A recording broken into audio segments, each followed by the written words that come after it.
Hello friends, कल हमने practice set 1 किया था और आज हम प्रैक्टिस सेट 2 करने जा रहे हैं।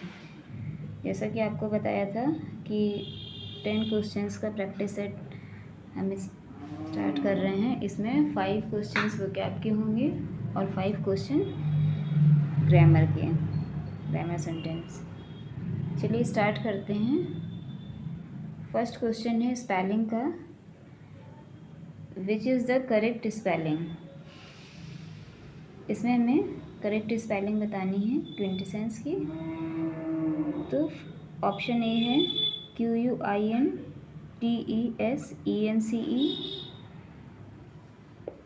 ऑप्शन बी QUINTESSENCE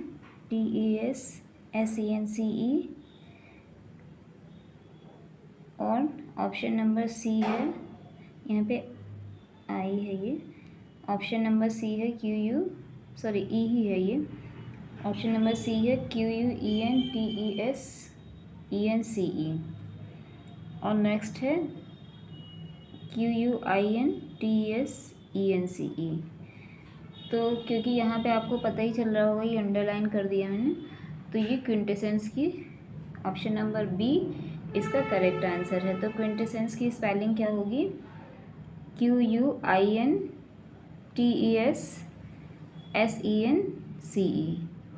क्विंटेसेंस मीन्स होता है सार। द नेक्स्ट क्वेश्चन है the synonym of adroit is. Means adroit का हमें यहाँ पे सिनोनिम बताना है। Option number A skilful, option B cunning, option C villainous और ऑप्शन डी विग्ड। तो यहाँ पे सिनोनिम एड्रॉइट का मीन्स होता है एक्सपर्ट। तो इसके अकॉर्डिंग, मीनिंग के अकॉर्डिंग यहाँ पे इसका राइट ऑप्शन हो जाएगा option number A skilful. Skilful की स्पेलिंग करेक्ट करने को आती है। इसमें SKILL दे दिया जाता है या फिर मतलब यहाँ पे SKILL और FULL कभी कभी दे दिया जाता है। तो इसमें सिंगल L होता है। स्किल के बाद भी, स्किल में भी सिंगल L और फुल में भी सिंगल L होता है। जब हम इसको अलग अलग लिखते हैं, जैसे स्किल को जब हम अलग लिखेंगे SKILL होता है और इसी तरह फुल में भी FULL होता है, लेकिन जब हम इसकी कंबाइन में इस तरह स्पेलिंग लिखते हैं तो ये सिंगल L होता है। तो इसका राइट ऑप्शन हो गया option number A skilful. Next question है, एंटोनिम बताना है हमें इसका। The antonym of agile is. Agile का एंटोनिम बताना है। और सिनोनिम हो, एंटोनिम हो, ये वन वर्ड हो, मतलब सभी की हमें मीनिंग पता होनी चाहिए। उससे क्या होता है, हम सारी कैप का कोई भी पार्ट हो, जैसे स्पेलिंग हो या वन वर्ड है, सिनोनिम एंटोनिम्स हम इजीली कर सकते हैं अगर हमें उसका मीनिंग पता है। तो एजाइल मीन्स होता है फुर्तीला। ऑप्शंस देखते हैं। ऑप्शन नंबर, यहाँ पे ऑप्शंस शायद रह गए हैं, तो देखिए ऑप्शन नंबर ए है swift, B feeble, C hard and D slow. तो एजाइल, क्योंकि एजाइल का मीनिंग होता है फुर्तीला और उसके अकॉर्डिंग इसका एंटोनिम हो जाएगा स्लो, यानी कि धीमा। नेक्स्ट है choose the most appropriate one word substitute for the expression given below. यहाँ पे हमें करेक्ट वन वर्ड बताना है। क्या हो जाएगा? A supporter of the cause of women, यानी कि जो वुमेन को सपोर्ट करता हो, प्रमोट करता हो, उसे क्या बोलते हैं? Feminine, feminist, effeminate, sophist. तो इसका करेक्ट आंसर हो जाएगा option number B feminist. Next question है क्वेश्चन नंबर 5 है take the correct meaning of the idiom come about. Come about का मीनिंग क्या होता है? ऑप्शंस हैं। Option number A get, B happen, C place and D recover. तो come about means होता है हैपन। ऑप्शन नंबर बी इसका correct option है।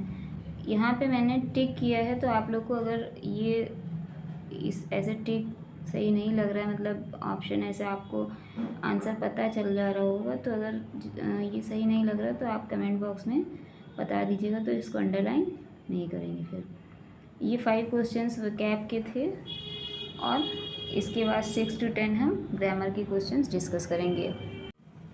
क्वेश्चन नंबर 6 है, find out the correct narration of the following direct speech. इसमें he advised me to keep to the left, ये indirect narration है, इसका हमें करेक्ट डायरेक्ट स्पीच बनाना है।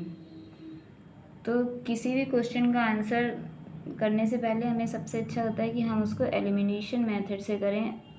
आप सबसे पहले ये देखिए कि उसमें कौन सा ऑप्शन नहीं हो सकता है, उसको आप एलिमिनेट कर दीजिए। उसके बाद जो ऑप्शन बचते हैं उनसे आप उस क्वेश्चन को फिर उसका आंसर निकालने की कोशिश करिए, तो वो इजीली, क्योंकि ऑप्शंस फिर आपके पास कम रहते हैं, तो आप उसको इजीली फाइंड आउट कर सकते हैं कि इसका राइट आंसर क्या होगा। तो यहाँ पे ऑप्शन नंबर ए है, he said to me keep to the left. Sentence तो कॉमन ही, बस हमें यहाँ पे ये देखना है कि कहाँ पे कॉमा होगा, कहाँ पे फुल स्टॉप, कहाँ पे कैपिटल लेटर, और ये मतलब सेट को किस में चेंज करेंगे। He said to me keep to the left, क्योंकि हमें ये ऑलरेडी इनडायरेक्ट स्पीच में है, और हमें क्योंकि डायरेक्ट स्पीच बनाना है, तो डायरेक्ट स्पीच में हमें पता है कि कॉमा और इन्वर्टेड कॉमा का यूज़ होता है, इसलिए ऑप्शन नंबर ए इसका रॉन्ग ऑप्शन है। फिर ऑप्शन नंबर सी है, he said to me do you keep to the left. अब यहाँ पे देखिए, क्योंकि ये इम्परेटिव सेंटेंस है, और यहाँ पे क्योंकि एडवाइस दी जा रही है, तो यहाँ पे डू का यूज़ हुआ है, इसका मतलब ये इंटेरोगेटिव का यूज़ यहाँ पे हुआ है। तो सेंटेंस क्योंकि इंटेरोगेटिव नहीं, हमें इम्परेटिव में बनाना है, इसलिए सेंटेंस रॉन्ग हो जाएगा, क्योंकि ये इंटेरोगेटिव है, सिंपल प्रेजेंट में बनाया गया, तो ये ऑप्शन भी रॉन्ग हो जाएगा। फिर नेक्स्ट देखते हैं, he advised me that keep to the left. इसमें 2 मिस्टेक है, एक तो हम इम्परेटिव में दैट का यूज़ नहीं करते हैं, सॉरी यही मिस्टेक है, ये कॉमा और इन्वर्टेड कॉमा तो सही है, बट यहाँ पे क्योंकि हम दैट का यूज़ नहीं करते हैं इम्परेटिव में, इसलिए ये रॉन्ग आंसर हो जाएगा। और दैट का यूज़ वैसे भी हम अगर किसी स्पीच में करते भी हैं इनडायरेक्ट में, तो हम इनडायरेक्ट में करते हैं, और जबकि हमें यहाँ पे डायरेक्ट बनाना है। तो इसका करेक्ट आंसर क्या हो जाएगा, he said to me keep to the left. ये राइट ऑप्शन है, क्योंकि यहाँ पे ही सेड टू मी के बाद कॉमा दिया गया है, जो कि होना चाहिए, और उसके बाद जो रिपोर्टेड स्पीच है उसको डबल इन्वर्टेड कॉमा में लिखते हैं, लास्ट में फुल स्टॉप। तो ये इसका ऑप्शन नंबर बी इसका राइट ऑप्शन हो जाएगा। फिर नेक्स्ट क्वेश्चन है question number 7। Question number 7, mark the part of speech, mark the part which contains an error. इसमें हमें एरर पार्ट बताना है। अगर if there is no error mark D as your choice, अगर कोई एरर नहीं है तो ऑप्शन नंबर डी इसका टिक करेंगे। ब्रेड एंड सेंटेंस देखते हैं, bread and butter are his daily breakfast. तो देखिए bread and butter single unit होती है, इसलिए हम इसका सिंगुलर वर्ब में यूज़ करते हैं। ब्रेड एंड बटर प्लूरल भी होता है जब इसको सेल के पर्पज़ से, किसी अदर पर्पज़ से, तो वहाँ पे हम आर का यूज़ करते हैं, बट यहाँ पे इसको सिंगल यूनिट में, यानी कि सिंगुलर नाउन के यूज़, सिंगुलर वर्ब यहाँ पे यूज़ होगी। तो यहाँ पे ऑप्शन नंबर बी में एरर है, तो क्या हो जाएगा, bread and butter is his daily breakfast. Question number 8 है, चेंज द वॉइस। यहाँ पे हमें वॉइस चेंज करनी है, मीन्स एक्टिव से पैसिव वॉइस बनाना है। आई फाउंड द बॉय स्लीपिंग। सबसे पहले तो हम देखेंगे कि टेंस कौन सा है, क्योंकि वर्ब की सेकेंड फॉर्म है। और हमें नरेशन और वॉइस के टेंस का पता होना चाहिए कि नरेशन में हम टेंस चेंज करते हैं, वॉइस में हम कौन सी वर्ब किस टेंस के होने पे हम कौन सी वर्ब का यूज़ करेंगे, ये हमें पता होना चाहिए। क्योंकि यहाँ पे वर्ब की सेकेंड फॉर्म फाउंड का यूज़ हुआ है, इसलिए हमें उसी के अकॉर्डिंग ऑप्शन यहाँ पे चूज़ करना है। तो देखिए वॉइस में क्या होता है, जब हम एक्टिव से पैसिव वॉइस बनाते हैं तो हम अगर सेंटेंस सिंपल पास्ट में है तो हम उसका पैसिव बनाते समय वॉज या वर का यूज़ करेंगे। क्योंकि यहाँ पे सिंपल पास्ट है, वर्ब की सेकेंड फॉर्म है, इसलिए सिंपल पास्ट है, तो हमें वॉज या वर का यूज़ करना है पैसिव वॉइस में। तो देखिए ऑप्शन नंबर ए है the boys, option number B है the boys are found sleeping by me. देखिए यहाँ पे क्या है, सिंपल पास्ट है और यहाँ पे आर का यूज़ हुआ है, इसलिए ये रॉन्ग हो गया। क्योंकि हमें वॉज या वर का यूज़ करना है, ये रॉन्ग हो जाएगा। क्यों? क्योंकि the boys sleeping were found by me, the boys were found sleeping, ये भी इसका रॉन्ग आंसर हो जाएगा। क्यों हो जाएगा? क्योंकि यहाँ पे वॉज वर तो दिया है, लेकिन I found the boys sleeping, और यहाँ पे क्या हो जाएगा, हो गया है the boys sleeping were found by me. तो हम ऑब्जेक्ट वाले यहाँ पे रॉन्ग ये है कि हम ऑब्जेक्ट वाले ऑप्शन को प्रेफर नहीं करते हैं, हम प्रेफर करते हैं विदाउट ऑप्शन। रॉन्ग ये नहीं है, बट हमें विदाउट ऑप्शन वाले ऑप्शन को प्रेफर करना है, ऑब्जेक्ट वाले ऑप्शन। तो यहाँ पे ऑप्शन नंबर ए इसका राइट आंसर हो जाएगा, the boys were found sleeping.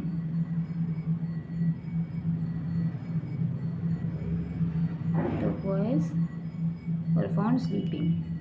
फिर नेक्स्ट है, और यहाँ पे एक चीज़ और है,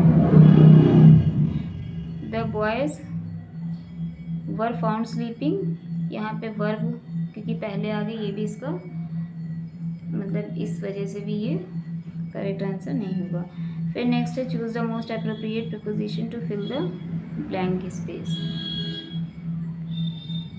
क्वेश्चन नंबर 9 है, choose the most appropriate preposition to fill the blank space. यहाँ पे हमें करेक्ट प्रपोजिशन फिल करना है, your baby is sleeping, please put a blanket dash the baby. तो यहाँ पे हमें करेक्ट प्रपोजिशन का यूज़ करना है ऑन, इन, विद, ओवर। क्योंकि यहाँ पे पुट के साथ ओवर का यूज़ होता है, इसलिए इसका करेक्ट ऑप्शन हो जाएगा option number D, put over. Your baby is sleeping, please put a blanket over the baby, ये इसका राइट ऑप्शन। क्वेश्चन नंबर 10 है, the positive degree of better is. Better की पॉजिटिव डिग्री क्या है? देखिए good, better, best आपने सुना होगा, कॉमन है, लेकिन यहाँ पे आपको बेटर के लिए आपको लग रहा होगा कि यहाँ पे गुड तो है नहीं, तो वेल, बेटर, बेस्ट भी होता, मतलब वेल की कंपैरेटिव डिग्री भी बेटर होती, मतलब वेल, बेटर, बेस्ट और गुड, बेटर, बेस्ट। तो यहाँ पे ऑप्शन के अकॉर्डिंग क्या हो जाएगा, ऑप्शन नंबर डी, वेल, इसका राइट आंसर। तो ये हमने आज 10 क्वेश्चंस डिस्कस किए, ये आज का हमारा प्रैक्टिस सेट 2 था। अगर आपको किसी क्वेश्चन में कन्फ्यूज़न हो या कोई क्वेरी हो तो आप कमेंट बॉक्स में कमेंट कर सकते हैं। कल हम इसका नेक्स्ट प्रैक्टिस सेट सॉल्व करेंगे। Thank you.